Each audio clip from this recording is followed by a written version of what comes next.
Greetings, everybody. I wanted to continue today with our exploration of Terence Tao's Analysis 1. I'm going to do my summary for section 3.4 in this video. So I'll bring up my notes and we'll just jump into it.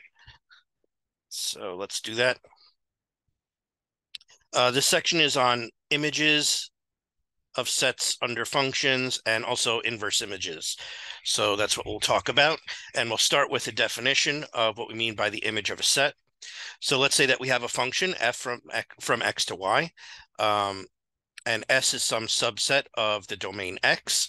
Then we define f of S to be the set of all f of x such that x is an element of S. So in other words, it's all the elements of the codomain that are f of something from the domain.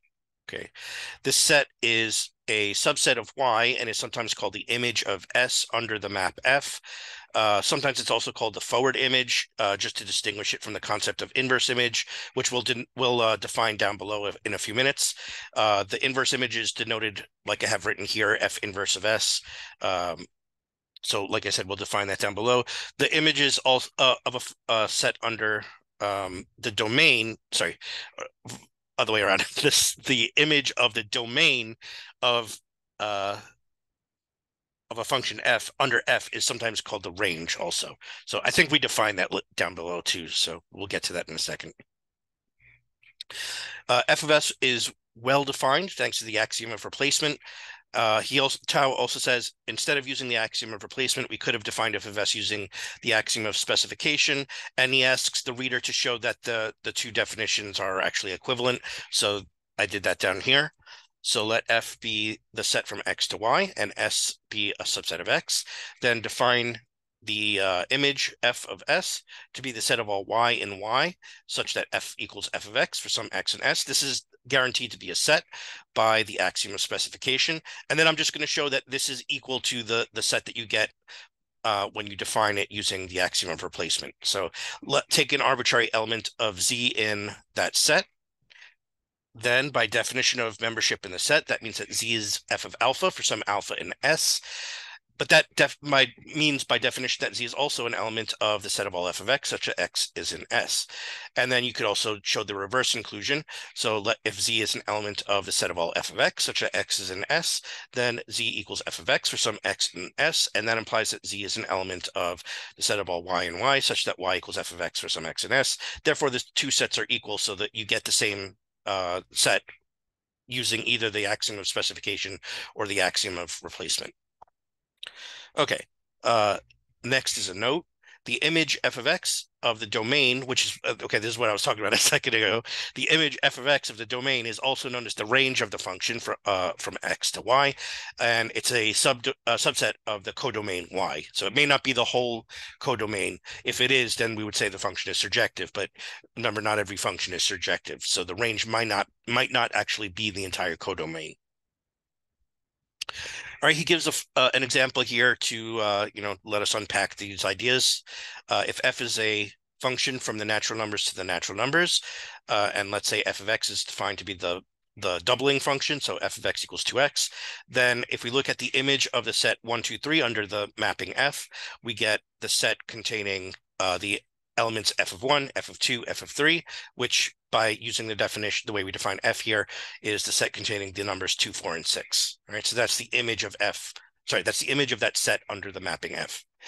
And then just a note here, sometimes the cardinality of the image might be less than the cardinality of the subset of the domain. That happens sometimes if f is not 1 to 1. Okay, so I think we have an example like that over here.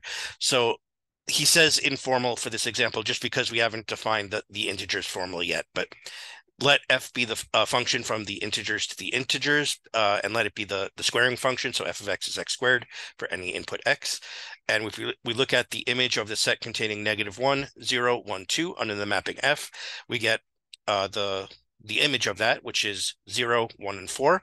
Notice that the cardinality of that set is 3, whereas the cardinality of S is 4. All right, and the reason for that is that f is not 1 to 1. It's the squaring function takes negative x and x to the same output value, right? And then he says here, note that x is an element of S implies that f of x is an element of f of S, but generally it doesn't follow that f of x being an element of f implies that x is an element of S, okay? And we just saw an example of that.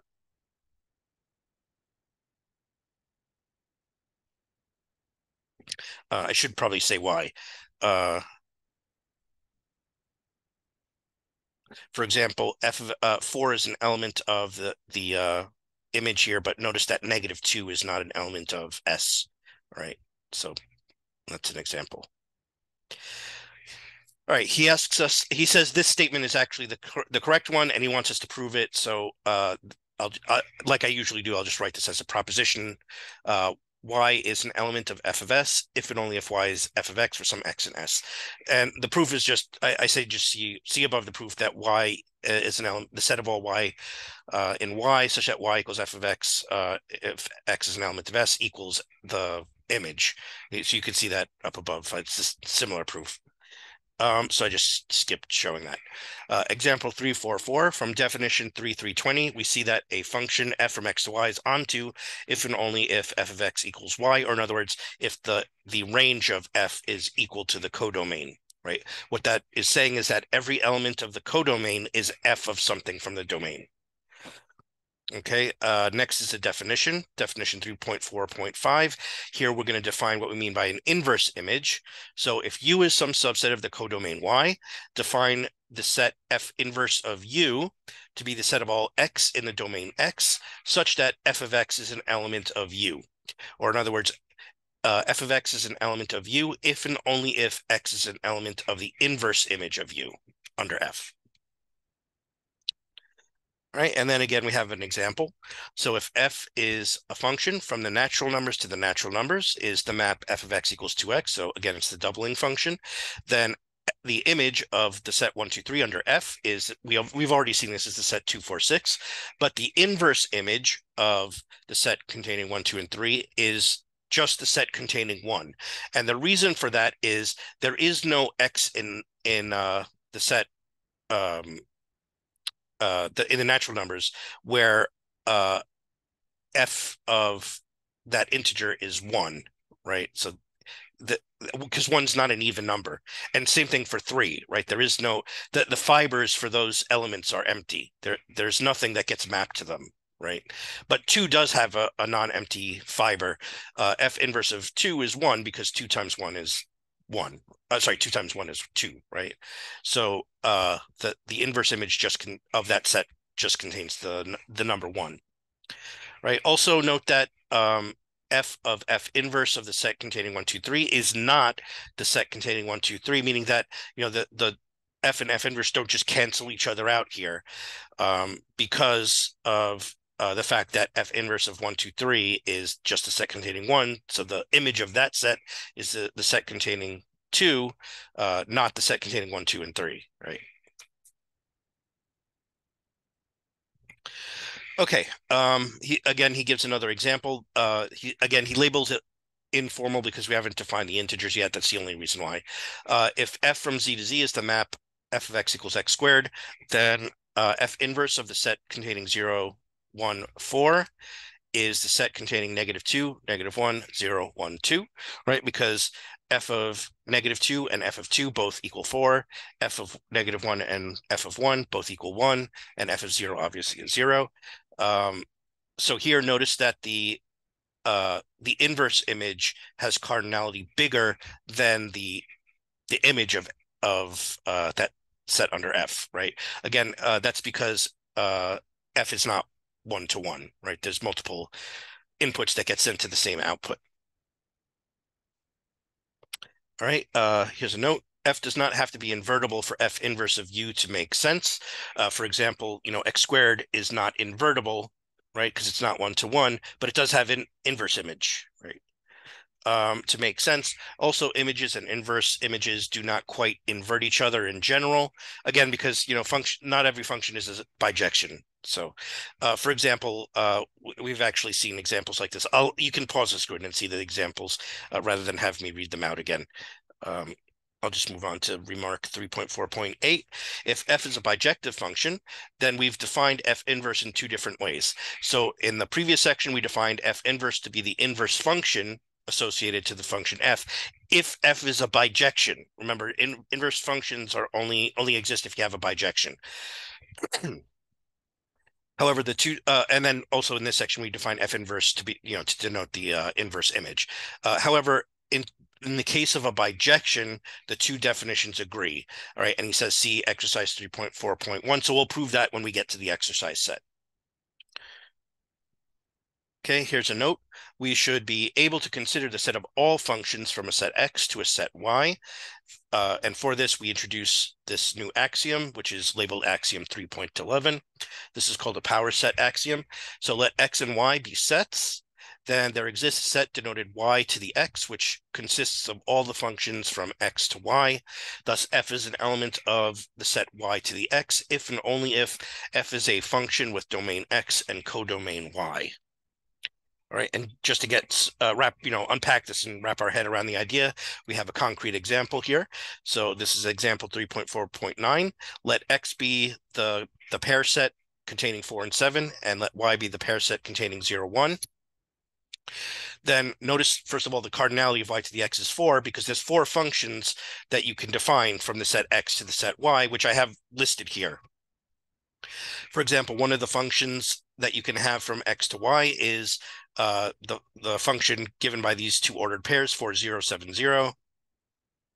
Another function is the ordered pair 4, 0, 7, 1. Another function is the ordered pair 4, 1, the set of ordered pairs 4, 1, 7, 0. And the last example of a function from x to y is the set of ordered pairs 4, 1, 7, 1. There's no other possibilities. There's only 4 of them. Okay, so that's an example of a set y to the x where we've defined actual sets x and y. The reason that we call this y to the x is because of the way that this set interacts with its cardinalities. We use the notation y to the x since it can be shown that if, let's just for example assume that x and y are finite sets, so the cardinality of x is some finite number m, and the cardinality of y has finite cardinality. Sorry, the set y has finite cardinality equal to n. Then notice that the cardinality of y to the x is n to the m. So that it's just suggestive of the way that the set of all functions from x to y interacts with the cardinalities that we have here of the sets. He says see proposition 3.6.14 part F. So I assume in section 3.6 we'll be defining this and proving it and everything. But for finite sets, it should be intuitively clear that that's the case.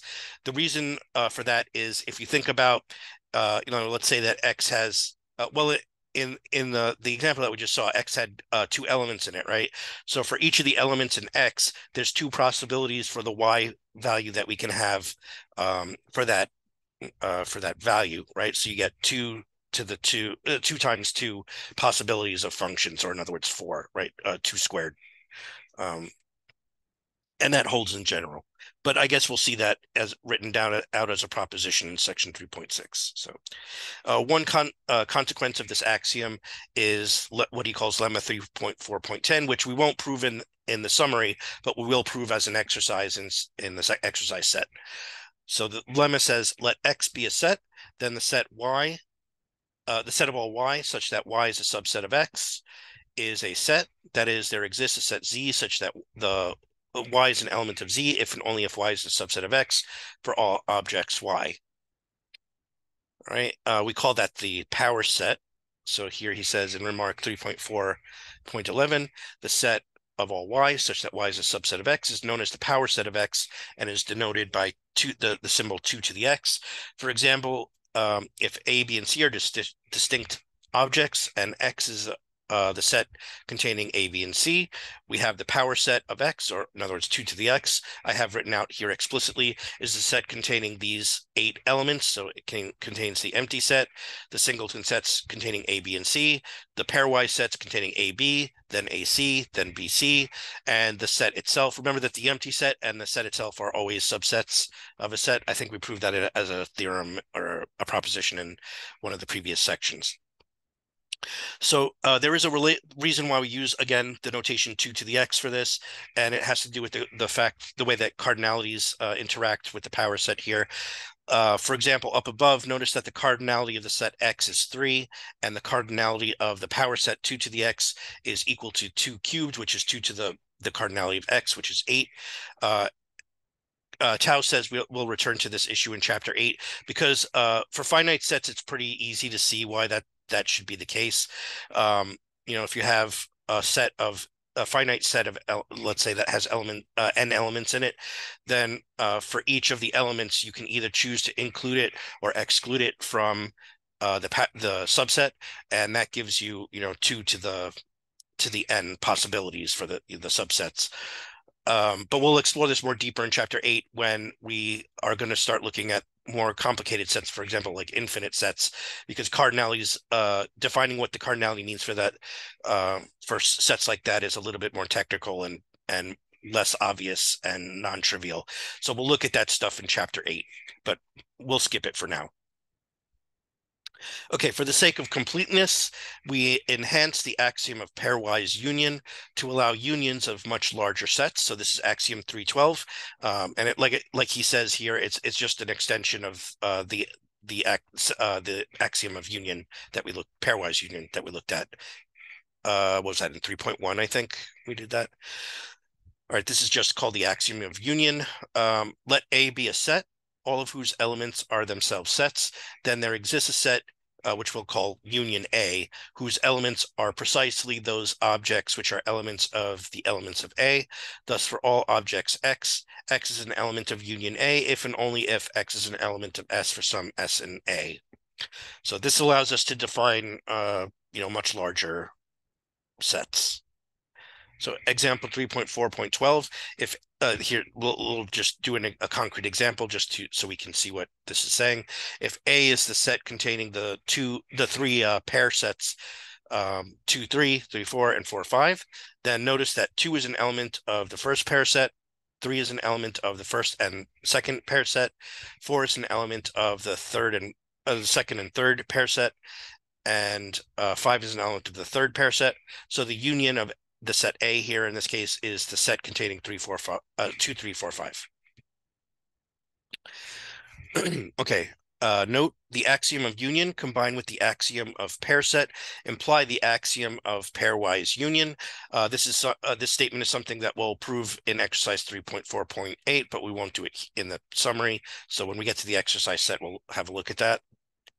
Another note, another important consequence of the axiom of union is if one has some set I, and for every element alpha in I, we have some indexed set A alpha. So in other words, we'll have a sequence of sets, or it doesn't have to be a sequence, just a family of sets that are indexed by the elements of I. Then we define the union of this family of sets indexed over the set I to be the union of the set of all A alpha, such that alpha is an element of I. This is a set by the axiom of replacement and the axiom of union. More generally, Y is an element of the union of A alpha, where alpha varies over the set I, if and only if Y is an element of A alpha for some alpha in I. So for example, if I is the indexing set containing 1, 2, and 3, and we have the family of sets A1 equals the pair set 2, 3, A2 equals the pair set 3, 4, and A3 equals the pair set 4, 5, then the union of A alpha, where alpha is an element of I, is a set containing 2, 3, 4, 5. In other words, you just take the union of those three sets, and that's what you end up with. Okay, some terminology. I actually mentioned some of this already, but I is called an index set. Alpha and I are called labels, and the sets A alpha are called a family of sets and are indexed by the labels alpha and I. Okay, proposition. This is something that Tao just says in passing, and he asks you to prove it yourself. So he doesn't actually prove it in the book. It's one of those instances where he just writes Y next to it with a question mark, and he asks you to do it. So the proposition is that if I is empty, then the union of alpha and I, A alpha, is also empty. So here's my proof. I'll do it by contradiction. Assume that the union of alpha in I, A alpha, is not empty, then take Y in that set, right? Because we can do that because it's not an empty set. That means that y is in A alpha for some alpha in I. However, this contradicts that I is empty. Therefore, the union has to be empty, right? So it's, again, proof by contradiction. Okay, in a similar way, we can form intersections of families of sets as long as the index set is non-empty. So we'll define this in a similar way. Given any set I where I is not empty, and given an assignment of a set A alpha for each alpha in I, we can define the intersection alpha ranging over I of A alpha by first choosing some beta in I and setting that set equal to the set of all x in A sub beta, such that x is in A alpha for all alpha in I. So here, this is may seem a little bit weird why we choosing beta. It may look like the definition here depends on what beta we pick, but it actually doesn't, because all of the elements that we're choosing here in A beta are the ones that are common to everything. So he says this is a set by the axiom of specification, and he makes a note about what I just mentioned. So while it may look like the above definition depends on the choice of beta, it actually doesn't. And he says, see exercise 349. So we'll get around to proving that when we get around to the exercise set. Then for any object y is an element of the intersection where alpha ranges over I of A alpha, if and only if y is an element of A alpha for all alpha in I. Okay, and then coming to the end of the summary here, just some terminology that you may have heard before, but axioms 3.1 to 3.12, excluding axiom 3.9, which, if you remember, that was the axiom of universal specification. That one led to Russell's paradox, so we don't want to put that into our axiomatic system. But axioms 3.1 to 3.12 without 3.9 are known as the Zermelo-Fraenkel axioms of set theory, which are named after the set theorists Ernest Zermelo and Abraham Fraenkel, who developed this theory. There is one more important and famous axiom that we're missing, but we'll look at that in chapter 8 because it's you have to handle it a little bit more with more technical gloves, I guess. Which is called the axiom of choice. So we'll study that when we get to chapter 8, and we will do chapter 8 in Tau later on down the line. But if we include the axiom of choice, then we call the axiom system ZFC, which stands for Zermelo-Fraenkel Choice Axiomatic System, which I believe is what we'll be using for the rest of the book. Again, we haven't talked about the axiom of choice yet, but in chapter 8 we will. So that's the end of this section. Let me just stop the screen share. Whoops.